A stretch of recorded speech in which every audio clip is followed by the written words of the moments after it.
ஆனால் ஒன்றை மட்டும் கூறிக்கொள்ள ஆசைப்படுகிறேன். சிங்கார சென்னை சிங்கிங் சென்னையாக மாறிவிட்டதாமே என்று உலகத் தலைவர்கள் எல்லோரும் இடிதாங்கியிடம் விசாரித்துக் கொண்டிருக்கிறார்கள். அடித்த வெள்ளத்தில் இடிதாங்கிக்கு சேதாரம் ஏதாவது ஏற்பட்டதா என்று கூட கவலையோடு கேட்கின்றார்கள். அண்டர் வாட்டரில் தொண்டர்களை நிறுத்திவிட்டு அண்டர்வேர் இல்லாமல் அல்லல் படுவான் இடிதாங்கி என்பதை அவர்கள் அறிந்து வைத்திருக்கிறார்கள். என் கூட இருந்த 3 அல்லக்கைகளும் காணவில்லை.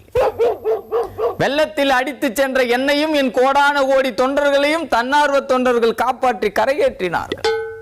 இடிதாங்கியை தன்னார்வ தொண்டர்கள் காப்பாற்றினார்கள் என்று சரித்திரம் சொல்ல அனுமதிப்பானா? முடியாது. உடனே தனது ராஜதந்திர மூளையை பயன்படுத்தி முக்காடு போட்டு முகத்தை உலகம் அறிந்து விடாமல் மறைத்து விட்டான். இல்லாவிட்டால் அடையாறு வெள்ளத்தில் இந்த அடலேரை பப்பரப்பா என்று அடித்து செல்ல விட்டிருப்பார்கள். அப்படி போயிருந்தால் தமிழகத்தின் எதிர்காலம் என்னவாயிருக்கும்? வந்து குவியும் நிவாரணப் பொருள்களை யாரிடம் கொடுத்திருப்பார்கள்? அமெரிக்க அதிபர் ஒபாமாவிடமிருந்து உப்புமாவையும் ரஷ்ய அதிபர் புட்டினிடமிருந்து புட்டையும் யார் பிட்டு கொடுப்பார்கள்? 1 டஜன் பன் அனுப்பி தரட்டுமா என்று பான் கி மூன் முந்தின நாள் கடிதம் போட்டிருக்கிறார். அந்த அளவுக்கு இடிதாங்கியின் மேல் அக்கறை கொண்ட தலைவர்கள் நிவாரணப் பொருள்களை அனுப்பி கொண்டே இருக்கிறார்கள்.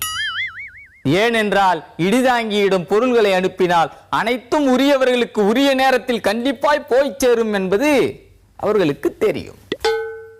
ஏனென்றால் வந்து குவியும் பொருள்களை எல்லாம் வீட்டுக்கு பின்னால் இருக்கும் குடோனில் போட்டு அழகு பார்க்கும் பழக்கம் இடிதாங்கிக்கு கிடையாது என்பதை செயற்கைக்கோள் உதவியோடு தெரிந்து வைத்திருக்கிறார்கள்.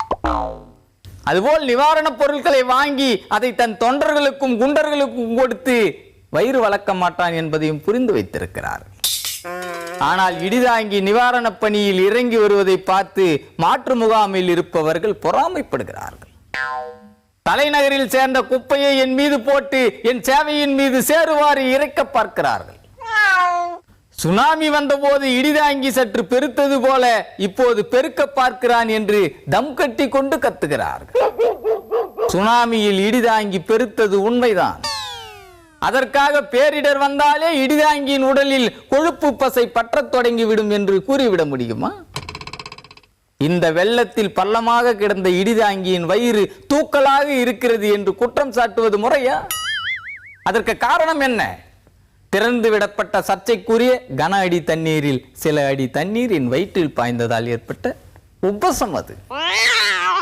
ஆக எனக்கு வரப்போகும் நிவாரணத்தை தடுத்து அணை கட்ட எதிர்கட்சிகள் திட்டம் போட்டால் அதனை தவிடுபொடியாக்குவான் என்று உங்கள் எல்லோரையும் எச்சரித்து விடைபெறுகிறேன்.